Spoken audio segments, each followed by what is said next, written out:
Good. Okay. So welcome everybody again, and to our conversation already started. And this is Accomplices for Justice. This is our 10th episode, amazingly. And yeah, so and Pastor Hughes and I were already intensely in conversation about probably one of the most sensitive items on racial inequity in our country, which is schools. Hmm. And I opened up by saying, so I'm Jonathan Freirish. If you haven't met me before, this is Pastor Wiley Hughes, who's the senior pastor at Orchard Park Presbyterian Church. I am a rabbi. I run an organization called Open Door Judaism, which is our sponsor for Accomplices for Justice. And and we appreciate all of you who have donated and encourage any of you who want to support our work to continue to do so. I'll place links out there, but you can find how to support us at opendoorjudaism.org. It's the website, and the first page of the website is Accomplices for Justice. And if you want to make a Patreon donation, I will leave a Patreon link as well. But in any event, where the our starting conversation today is about wealth disparity. And the book that has started us off on this is Dorothy Brown's very interesting book called The Whiteness of Wealth. Uh, yeah, it's hard to see. There we Oh, go. No, we yeah. got it. You got it. Uh, and and Pastor Hughes and I started this conversation off with sort of my one of Dorothy Brown's deep recommendations is what white people need to do. One of the things she says that white people need to do is white people need to send our children to public schools that are not quote unquote good. So for those of you who haven't tried to get your kids into public schools, there is even a good schools rating system, Mm. and good schools, generally speaking, are identified as those that are majority white. Uh, Pretty much across the board, that the good school code language now is majority white. Yep. Uh, and this is horrendous. It's also a justification for, we can talk and we'll talk about structural racism and the fact that neighborhoods that uh, are majority white have property taxes that better fund schools than neighborhoods that are minority majority. Yep. And so structurally, this is incredibly unjust and unfair. So I opened up and incidentally triggered Wiley with my apology about how I didn't continue to send our kids to public school when we moved into the city of Buffalo, in large part because uh, Ginny and I have had experience with both ourselves. Both of us are products of public school, and our siblings, and not all of those experiences have been good. Our son went to a public school in a quote unquote good school in two different suburbs, one in the suburb of Charlotte and one here in the suburb of Buffalo. Um, and neither of them were terribly good. In fact, his experiences at those schools ranged from out and out bullying and anti-Semitism and proselytization in Charlotte to, really being put in a class where he was so unchallenged that the school day was significantly boring for him here in Buffalo. So we made a choice to move into a neighborhood that we wanted to live in that unfortunately didn't have a school that we wanted to send our kids to. And I feel bad about this because I feel like I have not lived up to the ideals of really trying to be an advocate for better schools. And the only way, one of the main ways we as white people with advantages can advocate for better schools is participate in them. And so I feel like I uh, have not lived up to my ideals in this. And in my speaking about this, I did not use the best or most descriptive words, and Pastor Hughes understandably got triggered. And so what I am saying to Pastor Hughes going forward and again, I'd urge all of us to try to figure out how to create the kind of trusting relationship that Wiley and I are working on, which is that I never want him to swallow being triggered. I want Pastor Hughes to be able to say, yo, Jonathan, Rabbi, stop. Yeah. Let's talk about this. Yeah. And and we need and understand that relationship building is like the least attended to skill set in our contemporary society. Yeah. That we won't do the work Right. Right. of showing up and being present for each other and Hmm. listening. And there's Hmm. and this will be something that I think will be a thread throughout the rest of as our conversations continue. But I think to the extent that we can do this, we really need to.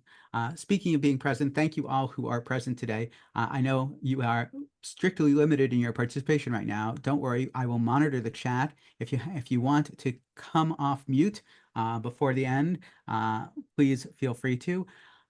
Some notes. We will take everybody off mute and ask everybody to join for discussion at around 12:45, 12:50. Uh, Pastor Hughes and I are really going to try to focus this summer as our next series of discussions, and we have mapped them out so you'll have a calendar going forward Hmm. on what to do. We have been diagnosing and talking about a lot of these problems, but today we have some real practical steps to take. And our next sessions are also going to focus on some practical steps. And we want all of you to offer those practical steps too, because the power of this gathering is numbers. It's the conversation, the discussion that we build with one another so that when we go somewhere and do something, we have each other's backs. Hmm. So we really want to invite all of you to think and feel and do together with us. Hmm. All right, that's enough preamble. That gets us up to date. Uh, so, Pastor Hughes, the whiteness of wealth, a a very interesting take um, on really one of the most intractable problems. And what Dorothy Brown points out is that liberals are no good at this either. Mm. That quote unquote progressives have not done a good job tackling wealth and income inequality. And she points out all the reasons why. She Hmm. also points out, and this I think is a key sort of starting point for us. When rich people say they pay too much in taxes, the way they often the case study for this, the case study for why there is a wealth benefit for married couples, for rich married single income couples, why they get a tax break is because a white wealthy man brought a lawsuit after paying taxes that he didn't feel he owed, and that lawsuit made it all the way to the Supreme Court. If white people are paying for a government that supports them through a justice system that allows them to advocate to pay less, then in fact, they are taking advantage of a system we all pay for to pay Hmm. less. Right. And let's just say that the justice system in general is on the side of white wealthy people. Yes. And therefore, if there is a single justification for making sure that those people pay their fair share, it is because they have better recourse than anybody to get fairness in our system, Oh and yeah. that we all pay for it. Oh yeah. So, because we all pay taxes, in fact, African Americans pay more taxes than anybody. Right. So, what's your reaction to this book, Pastor Hughes? It it it it it sort of puts into black and white language what I have always intuited about the wealth disparity in our country. I've always felt, just from personal experience, and also through the experience of others close to me who look like me, that the odds were always stacked against us. Um, and this book sort of brings it home and gives evidence, right? It points to the evidence of that within tax codes and tax practices of the country. And so it was eye-opening in the sense that, gosh, it really shines a light on this intent. There's an intentionality that sort of struck me, that I've always felt these things, but I've never had the proof, or I've never had the documentation to corroborate that. And this sort of provides that. The the the the it's almost deliberate. And I hate to say that, I hate to feel that way, but that's the way it feels. It feels like it's deliberate. Um, it reminds me of a conspiracy theory, and I have to say it is a conspiracy theory, John, because I cannot find any proof of it. I cannot find any proof of it anywhere. I've been looking and searching and looking and searching, can't find it. So I would just say has always been a conspiracy theory, at least in the Black community, in my sphere of influence, that um, you know, the access of wealth has always been denied to African Americans since the beginning. Always been denied since the beginning, and part of that part of that is manifests itself in policies like redlining, and home loans and things of that nature. And it's only until recently where now I'm in a position to actually buy a home, um, and I can't buy a home. And so what I've always thought was a conspiracy theory, I'm now living the reality of it. And so it's not a conspiracy theory anymore. It's real because I'm living it. And um, so this book has been very eye-opening for me. Kind of validating in a way. Yeah. So let's give some teeth to what you've just talked about. A couple of things that Dorothy Brown outlines quite clearly. Mm. Number one, the tax code is designed to benefit the white family with a primary wage earner.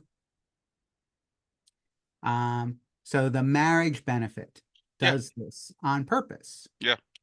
It feels like it was almost designed, even though it wasn't. This is an unintended consequence that it happens to punish a different family structure. Part of the Yes. issue is that white people don't understand the economics of families that don't look like theirs, especially families that don't look like theirs who struggle with poverty Mm-hmm. or struggle to make a living. Mm-hmm.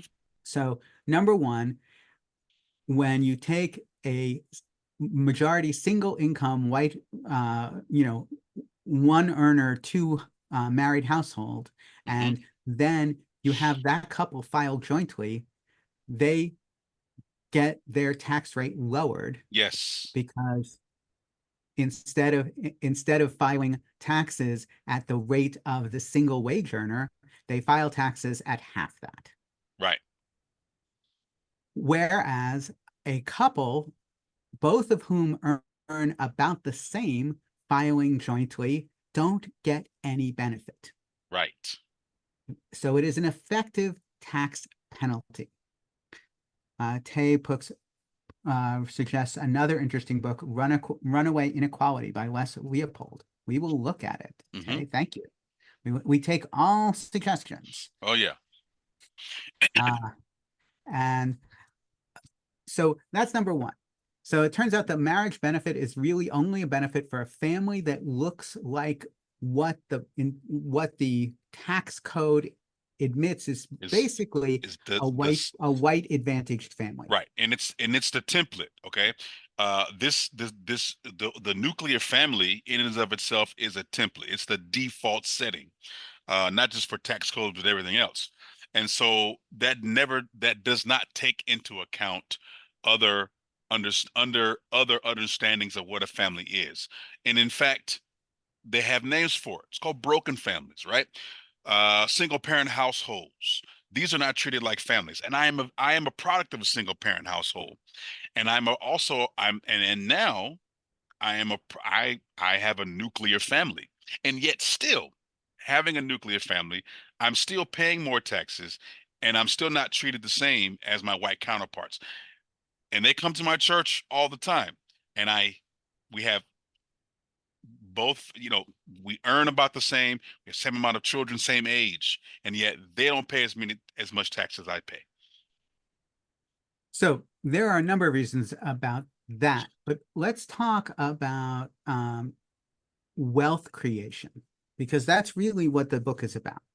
Mm-hmm. And one of the key elements of wealth creation is, so let's look at my, descendants of immigrants, relatively successful white upper middle class, upper class family, right? So uh, in every generation in my family, the parents were able to help out their kids.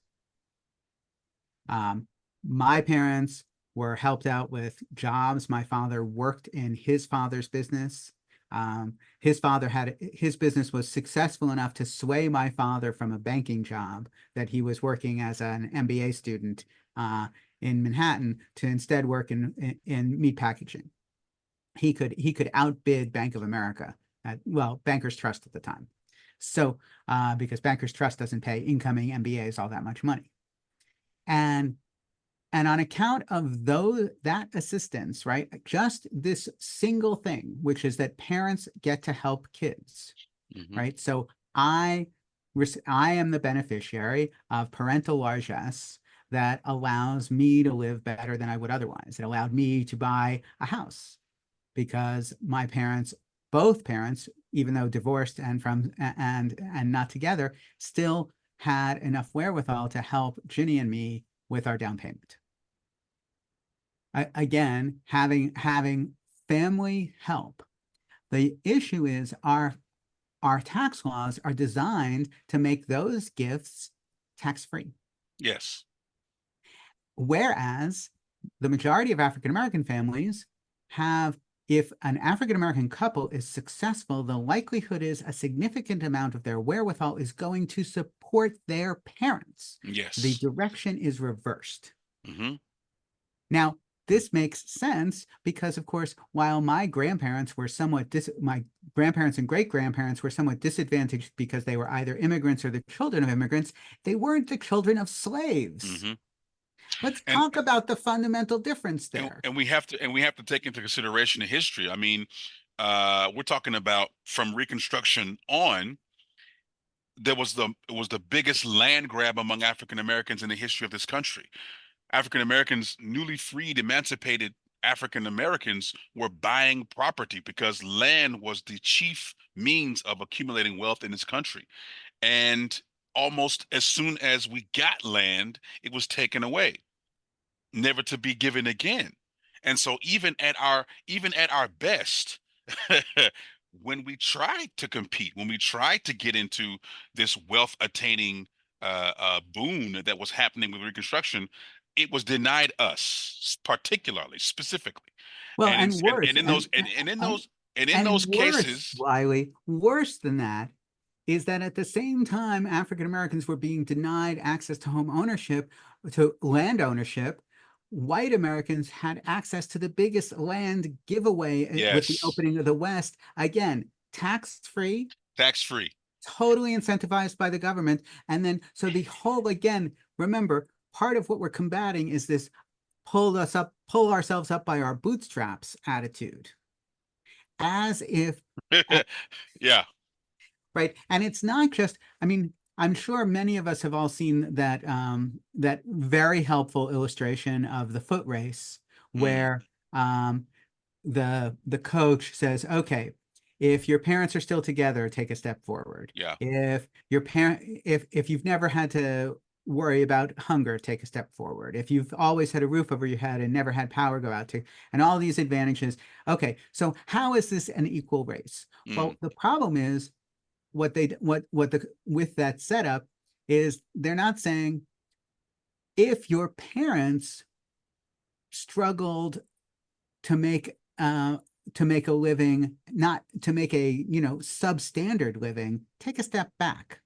right, If your parents couldn't get accepted to any school and couldn't get a yeah, high school yeah, education because of segregation, take a yeah, step back. So yeah, while we often talk about the advantages that sort of normative, let's call it majority white society gives a whole lot of people, we don't talk about the systemic and generational disadvantages yeah. given. So there's no equal starting line. Yeah, she talks about that toward the end of the book, where again we're talking about what is equitable, right? Even our concept of equity is not equitable. It's not true equity because again, it's assuming that everybody gets the same, or everyone gets what they need, but it still doesn't take into consideration that there are some people who aren't even at the table.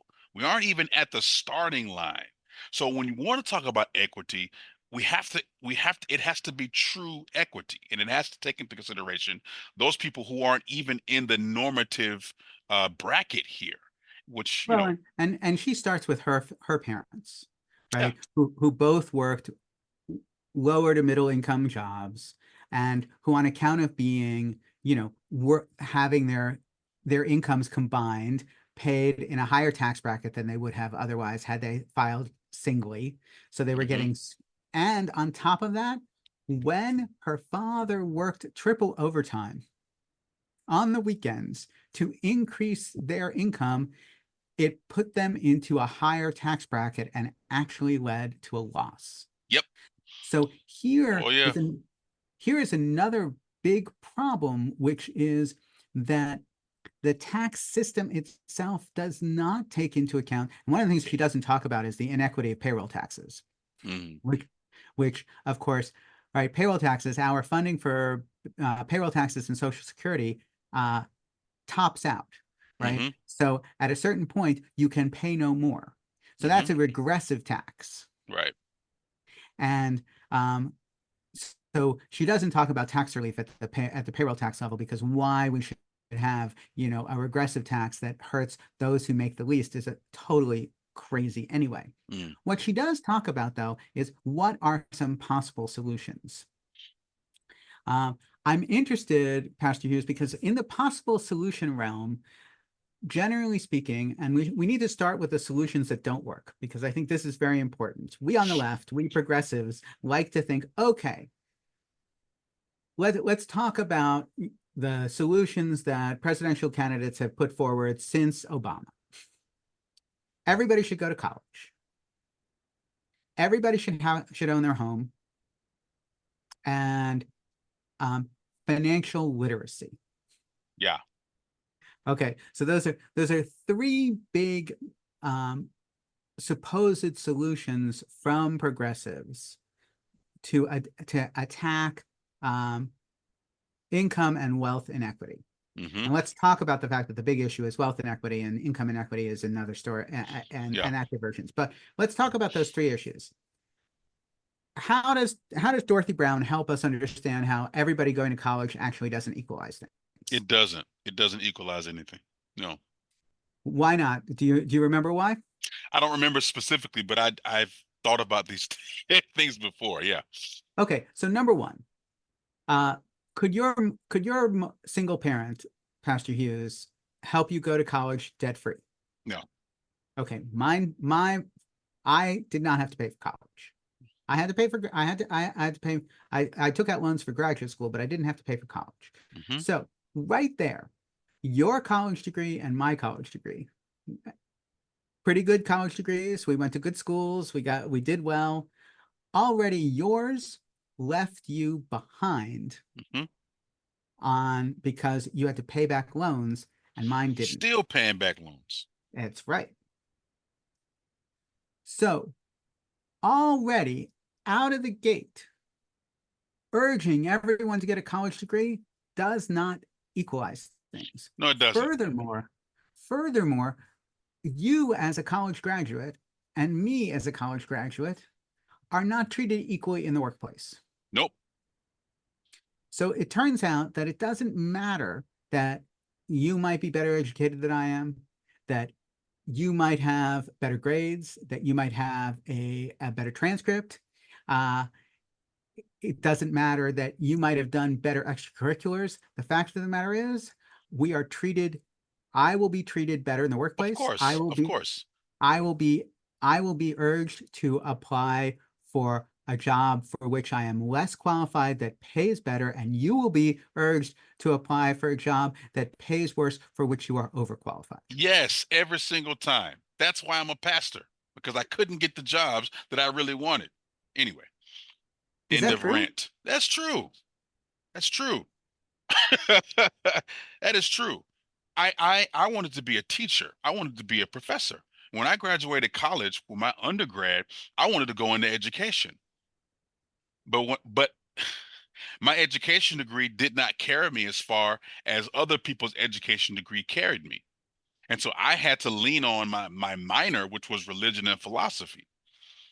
And that sort of paved the way for me to go to seminary. Well, that actually paved the way for me to go to the military, because here I am. I have this degree and I can't get a job in my field, and I have all of this experience. I was I had student teaching. I had all these hours. I had taken the practice exams. I had scored very high. I was I was in the top 10 percentile in the state with my scores, and yet and still I couldn't get a teaching job. So I had to pay for the bills some kind of way. I ended up going to the military. But the issue is, by the time I got my undergrad degree, it was worthless. By the time I got a bachelor's degree, it was worthless. And everyone kept saying, well, you need a master's, you need a master's, you need a master's. I said, you know how difficult it was for me to get this bachelor's? I had to pay for air. I worked 3 jobs during college. And my mom was only able to afford some books, a few books, not even all my books. So I had to hustle. I got my own scholarships, right? And even those scholarships weren't enough. But I did it and I made it. And then as soon as I graduated, I couldn't get a job because everybody needed to have a master's. So Dorothy Brown goes into deep discussion about this particular issue of Hmm. this is not a solution for equity. Yep. I urge everyone, I mean, her book is not long. It is a short book. It is worth reading because the details of this on the economic front are huge. Hmm. On the President Obama thinks everybody should get a college degree to equalize things. Uh, there's one No. other book I urge everyone to read. It's called The Tyranny of Meritocracy, Mm. which I'll bring forward at some point. It's over on my shelf over there. It's in a stack. Um, it also shows clearly that honestly, we do not want a society with everybody being college educated You don't. because And I gotta say this. I gotta get up on my soapbox for just 1 second. So please, here's what I think happened. There was such an emphasis on, um, especially in the Black community, so much emphasis on going to school, about getting educated.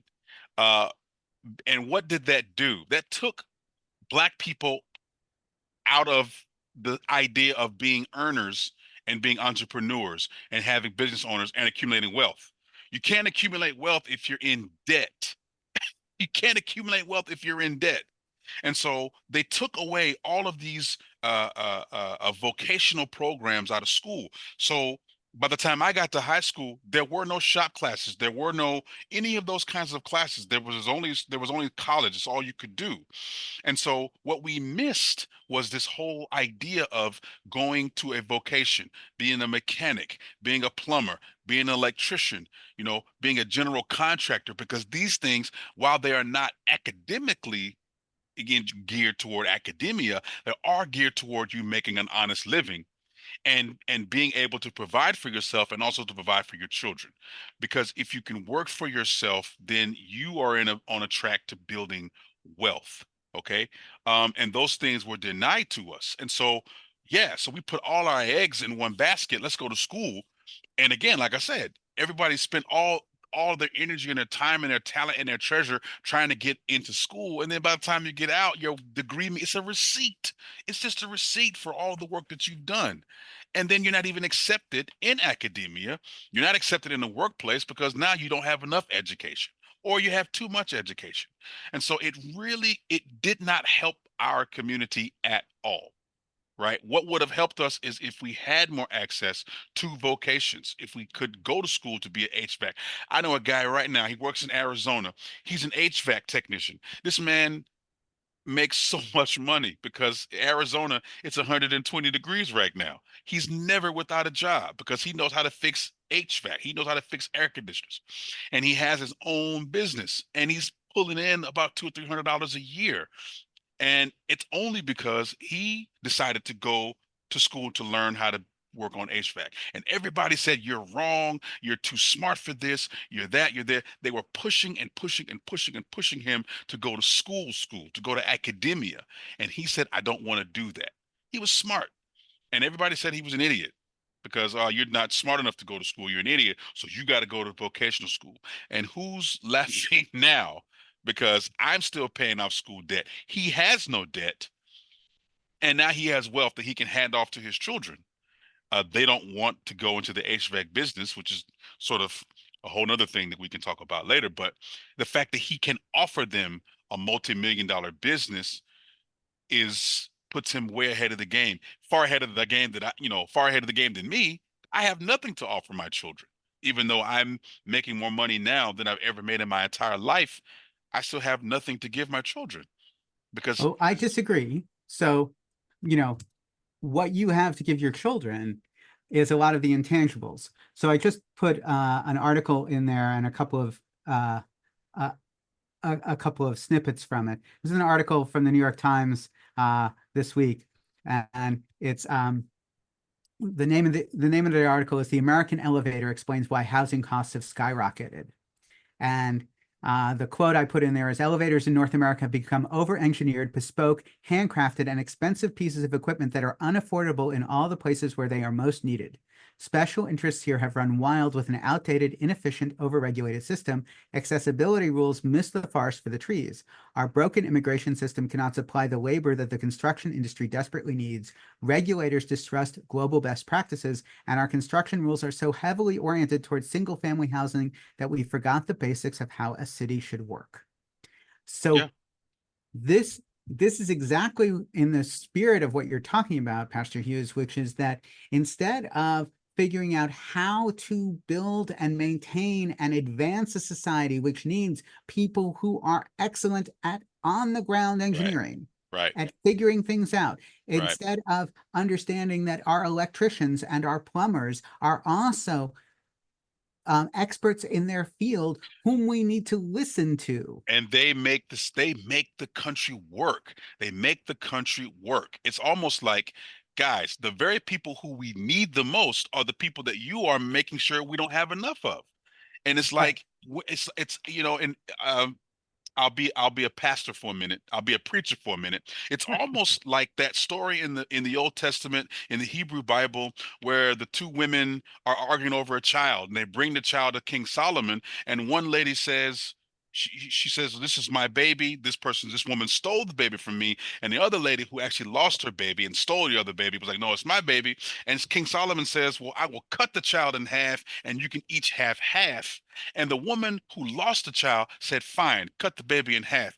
It's almost as if this country we would rather suffer as a nation than to empower the very people who we need the most. It's almost like they would rather the country burn than to allow the least of these to inherit some part of this American dream.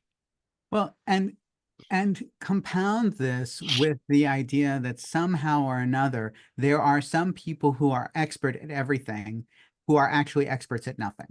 Yes. So we have lost the sense of specialized expertise, right? If I could do it all myself, I'd be done. Hmm. But I need you and everyone else. It's a team effort, and each of us Yeah. brings something unique. Yep. And But we're not a team-oriented society at all. It's all no, about the individual. well, Me. and now, of course, it's all about the fate of the richest and most advantaged of those individuals at the expense of the Yes. rest of us. It has Exactly. always been about that, but Yeah. now we're saying the quiet part out loud. Right. So, Right. uh, so I mentioned, so college education is not the way to equalize things. Nope. Home ownership is also not the way to equalize things, right? So one of the things we've heard from Democratic presidential candidates and leaders for the last since again, I'm starting with Obama's campaign in 2008 because I think it's a good place to start, especially in the wake of the in the shadow of the housing crisis and the Great Recession that Obama got to run on. Housing ownership only helps people who own houses that increase in value. So if I have the privilege of buying a home in a neighborhood that, let's be clear, is mostly white, Yeah, that's the caveat. Yeah. then then the 30-year fixed rate mortgage, which by the way is not a good deal for the bank, is a No. great deal for me. Yep. Yeah. Because what I do is I buy, here I'm in a house that I bought in 2018, again with help from family, and it was bought with 2018 dollars at an interest rate that is has been less than inflation. So every year I pay into it, I pay less interest, I pay more capital, Mm-hmm. and the house increases in value. Mm-hmm. If I am an African American and I want to live within an African American neighborhood, whether it's 20% or 30% or 40% or 50%, right? As long as it's, because over 10%, white people start getting nervous Yep. and they leave. Yep. And as soon as white people start leaving a neighborhood, housing prices go down. Yep. So that means my investment as an African American who wants to live in a more comfortable social neighborhood is actually a bad investment. Yeah. So urging home ownership for African Americans who aren't willing to take what Dorothy Brown calls a racism triage, Mm. right? What does she mean by racism triage? The the constant everyday hurt of living among white people. So Yeah.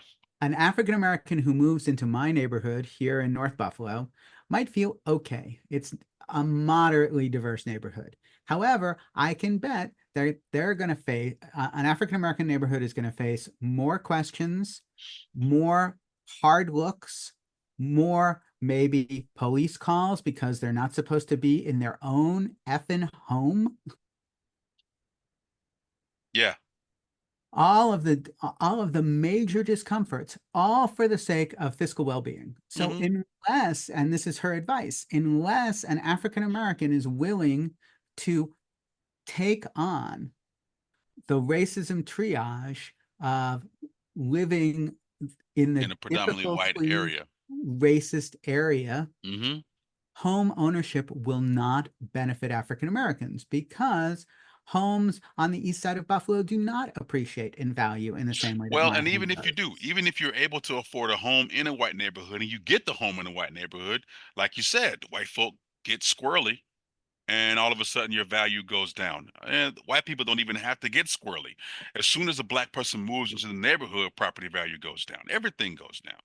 And Well, so no, it's no, a no. catch 20, it's a catch 22. Actually, let me just push back here a sec. African American neighbors do not make property prices decrease. White behavior That's what I said. I didn't say that we bring it down. I said as soon as we get in, it comes down. and only a certain above a certain percentage lowers home prices. In other words, you know, I if mean, Pastor Hughes and your family move into my neighborhood across the street from me, that's fine. It's actually kind of cool for a little while.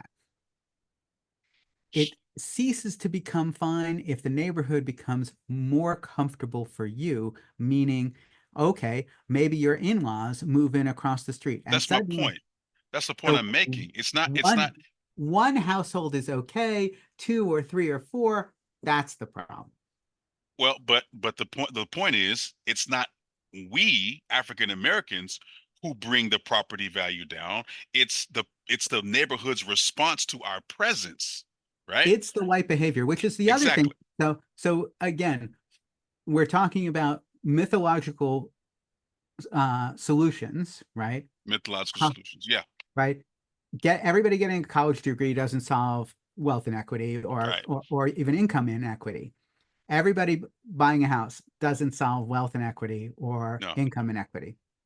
And the last thing that I mentioned that Dorothy Brown does as well is financial literacy. There's often, and God only knows, I've heard it from tons of people. This idea that if we only help African Americans handle money better, It's ridiculous. it is totally ridiculous. That's racist is what it's racist is what it is. Complete Well, racism. I mean, you can't listen, nobody handles money better than a black mother. Nobody. Nobody. I'm telling you, my mother, my grandmother, they used to make $10 mean something. You hear me? And I to this day don't know how they did it. Mom, how were you able to give us these things? She said, I just did what I had to do with what I had. There was nothing, right? And she can't even, that's something that she can't even teach. I just had to learn. I had to learn by watching because it was something that was given, it was handed down. Whatever you have to use it responsibly and be fiscal about it, to be frugal. Here's something that I find very interesting, and then I'll let you finish. that's okay.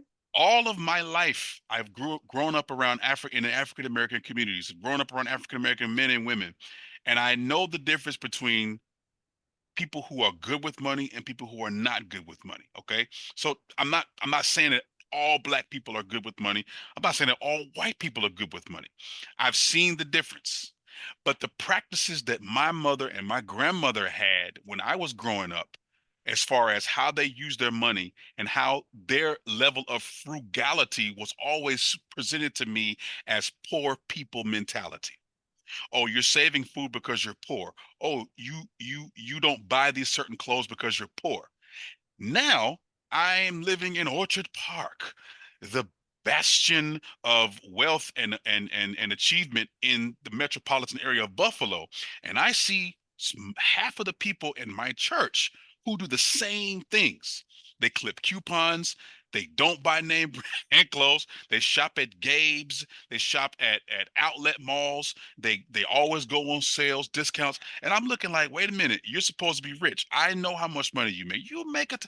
People have millions and millions of dollars individually, and yet they practice the same kind of frugality that my poor grandparents, my poor mother used to practice when I was a kid. And so I'm that's something that I've always found very fascinating is that if black people do it, it's poor people mentality. But if white people do it, it's being fiscally responsible.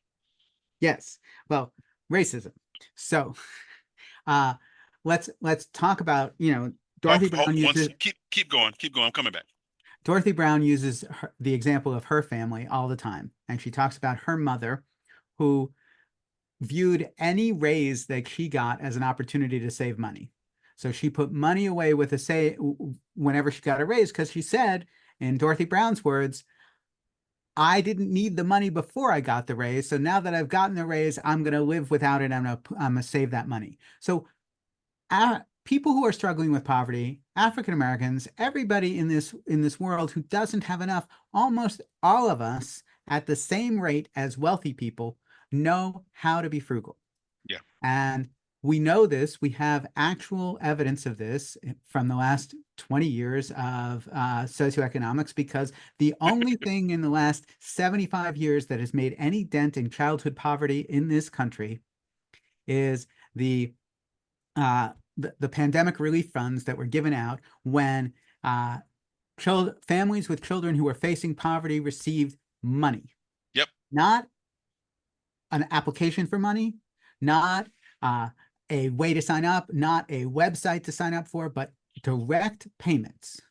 Turns out it's amazing. People who are struggling with poverty and have kids know how to spend money to alleviate poverty for their Oh, kids. yes, we do. And why is it that we don't trust people like this? We don't trust people like this because in this country, somehow or another, the only people who can be trusted with money are wealthy people. Yep. So, which Even is though it's the racist. wealthy people who have the most horrible spending habits, right? Well, somehow or another, Elon Musk spending the extra money to send a Tesla into space is Yes. okay. Yes. Uh, as Billions and billions of dollars. as Stephen Colbert often says when stupid scientific innovations make headlines, hello, how about cancer? Right.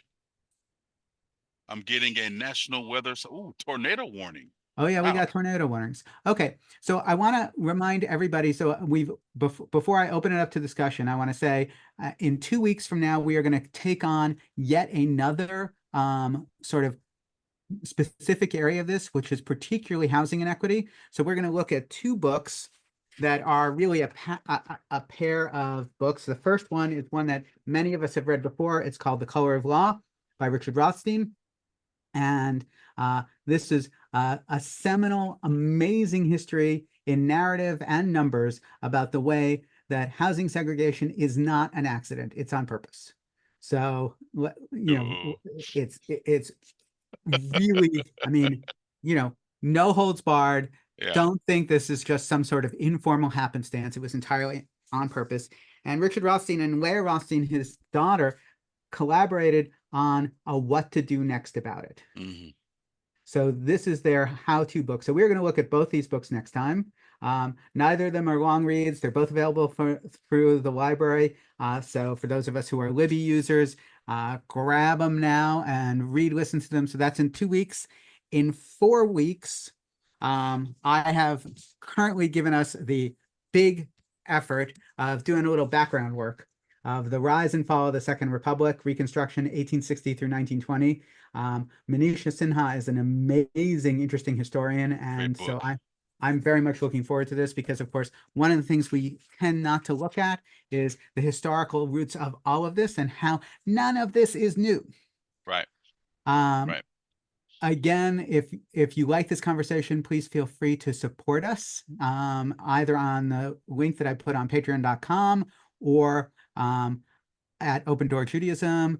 I will put those links on Facebook and elsewhere so that people can find them. And meanwhile, I want to invite everybody who's on at this point. I'm going to give you the opportunity to unmute yourselves and start your video. And if you'd like to join us for questions or conversation or suggestions, again, the big what to do next that Dorothy Brown asks us to do is really on one big tax issue.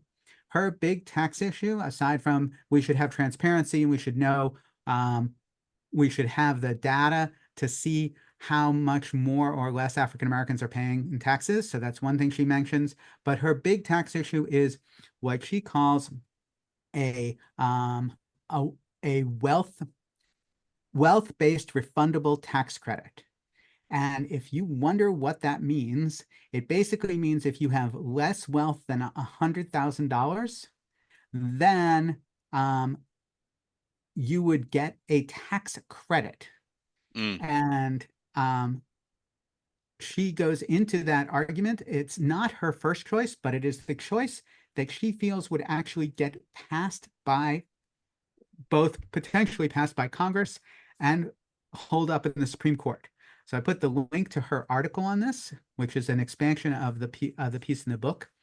And this is I think, a very interesting idea because first of all, she says it's not race-based, Mm. though it It's would income have the, based.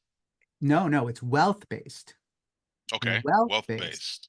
Right. So if a household has less than $100,000 in wealth, you get a wealth-based tax credit. Hmm. Okay. And so, which would help everybody, but of course, everybody who's struggling, but it would disproportionately help African Americans. And she makes a very interesting argument based on past Supreme Court cases that this would still pass muster even with our insane Supreme Court today. And as far as what white people can do, because a lot of us are white people who want to do something, Yeah.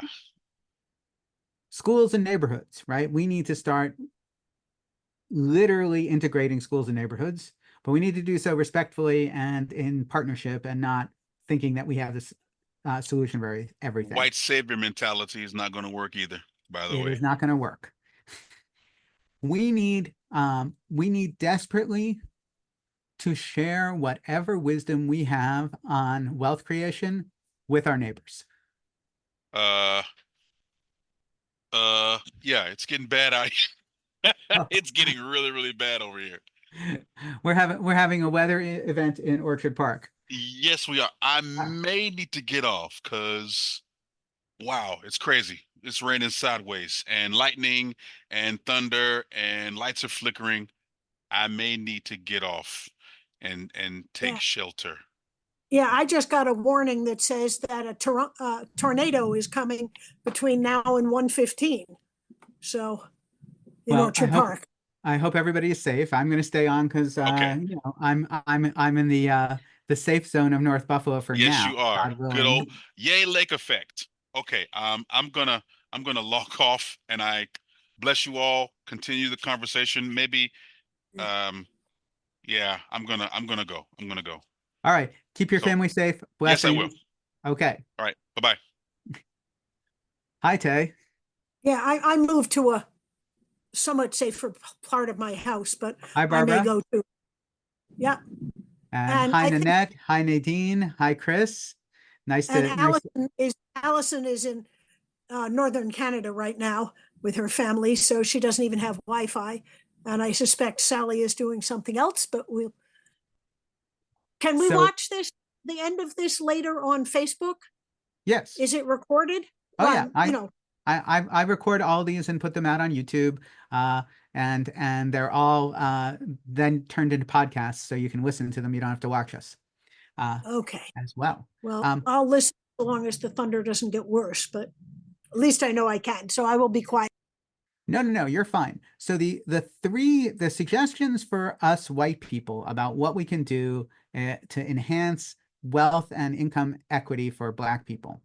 A lot of it is about our life decisions, about schools and neighborhoods. Uh, uh, but there are two other things that I think are really important that I think we can start doing. First of all, if we know about investing, and how to do it and with whom we do it and how we make long-term wealth, we need to share it with our African American neighbors. One of the things, and Dorothy Brown goes at length into why investing in the stock market is not something that African Americans tend to do, even though it is a major source of white people's wealth creation. Uh, and one of the main ways we can do this is actually on a one-to-one personal level with the people who trust us and know us, and we share that. And the corollary or maybe root piece to all of that is we need to start talking about our own advantages as not earned advantages. One of the things that Dorothy Brown talks about is that she spoke to a lot of white people who would not go public about where their leg up came from. And this is really troubling because what it says, it perpetuates this idea that somehow or another, I'm doing well because of my own wherewithal. I figured it out. I have some secret, and and it's not on account of circumstances that are in fact supported by the system that favors people who look like me. And the story that I often tell most about this is about the GI Bill.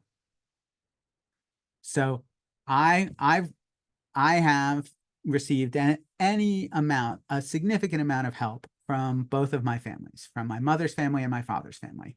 And my parents were divorced in 1983, so both of them did fine and were able to help me. And again, remembering that in African American families, often somebody in my position or in Reverend Pugh's position often is forced to help the rest of their family. But here I am at age 54 and I still receive help from my family. I still have family wherewithal, and I'm laying the groundwork so that I can in turn help my children. However, that is a system, that is a design in the system. It's not a bug, it's a feature that has favored my family. And one of the key elements of that is neither of my grandfathers were particularly faced all that much in the way of economic challenges. One was one of the first physical therapists trained by the people who created the physical therapy field, and another was, a meat packaging executive. So both of them were, well, the son of a meat packaging executive at the time of World War II. Both of them ended up working for the military. So one grandfather was a physical therapist for the VA, and the other grandfather was in graduate school at Columbia, but was taken out of graduate school to do some work on some project in Oak Ridge, Tennessee. Not as a thinker, but as a doer, and a low-level chemist working on washing radioactive isotopes and whatnot. So both of them counted as veterans because of this, and both of them therefore got deals on their mortgages in the late 1940s and 1950s. Neither of them needed the extra deal, but they both got them. And on account of that, we can draw a straight line from their legs up given by the government at everyone's expense, including the expense of African Americans, to the fact that I was able to get extra money from my family for down payments on a home. There is an absolute straight line through line on that. And that's a benefit that I get and Reverend Hughes does not. Because Reverend Hughes, even what is the other? Oh, Nadine asked, what's the name of the other book for next time? The name of the other book is called Just Action. I'll type it out here. How to Challenge Segregation Enacted under the color of. Oops, that's law. So. Oh, everybody's taken off. All right. I hope everyone is okay weather-wise. In any event, I think it's very important to note that, and it's one of the things I talk about with my kids, is that our good fortune is by design. That it's not just that we lucked out, it's that the country has been designed for people who look like us, even though we're Jewish, even though we live in a home that probably had a covenant that said we weren't allowed to live here in 1920 when it was built. So because the covenants on the houses in North Buffalo often had anti-Jewish and anti-Black riders that prohibited home ownership for people of certain types. I haven't gone to City Hall to find it, but I'm sure it's probably there. And so this is one of the key things that we need to do, is we need to stop saying we're here by our merits, but rather that we are beneficiaries of a system that takes from some and gives to others.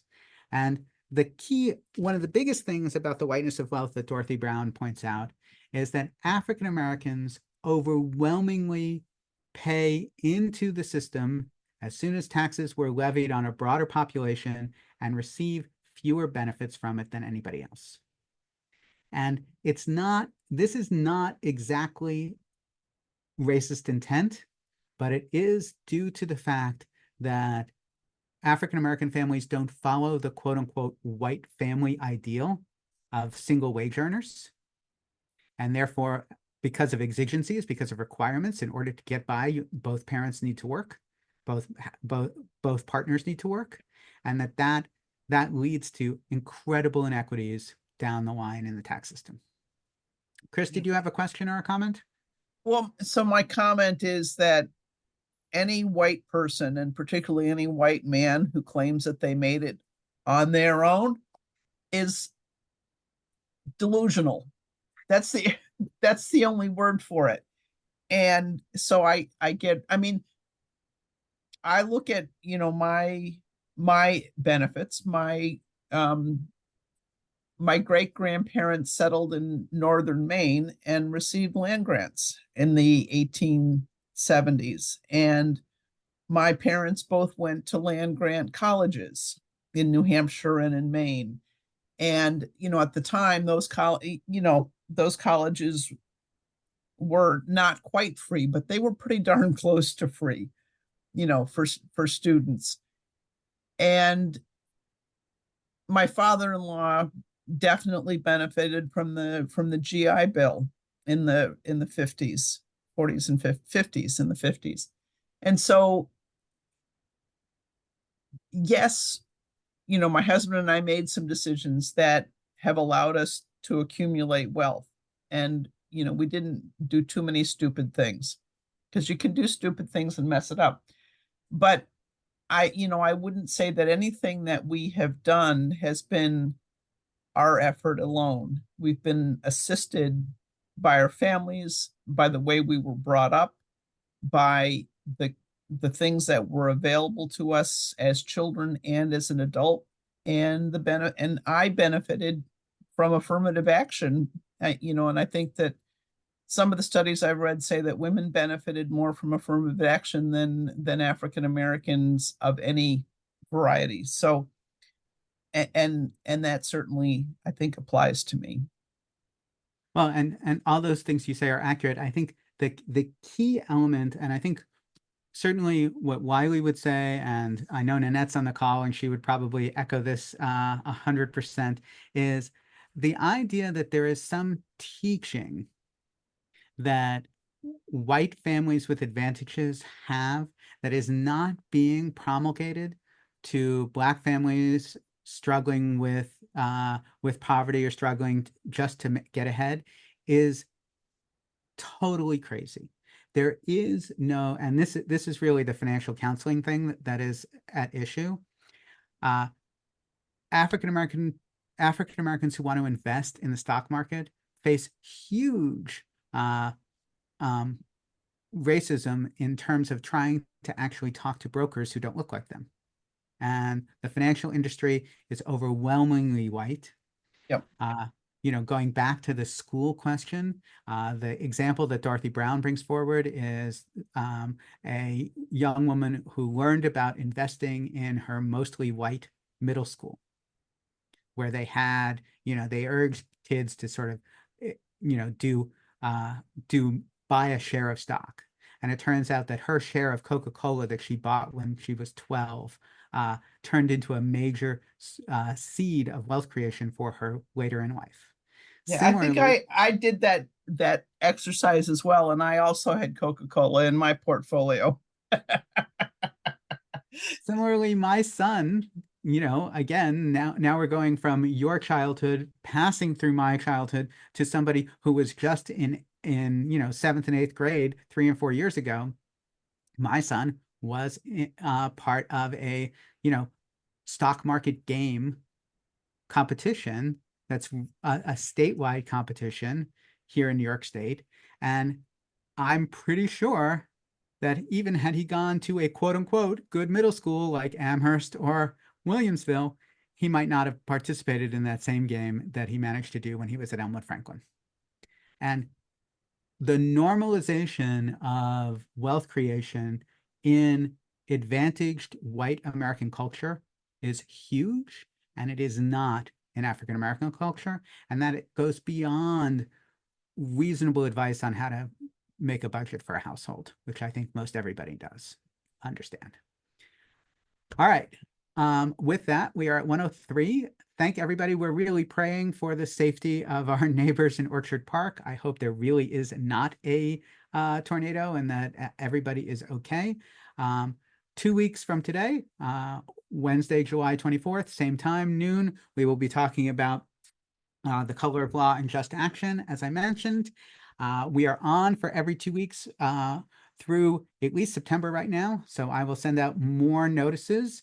I will send out ways to connect with us. And I appreciate all of you. Thank you so much for being here. Thank you, Chris, for your generosity to us and everybody else. We really appreciate you. And I hope everybody is safe from the storm. Take care.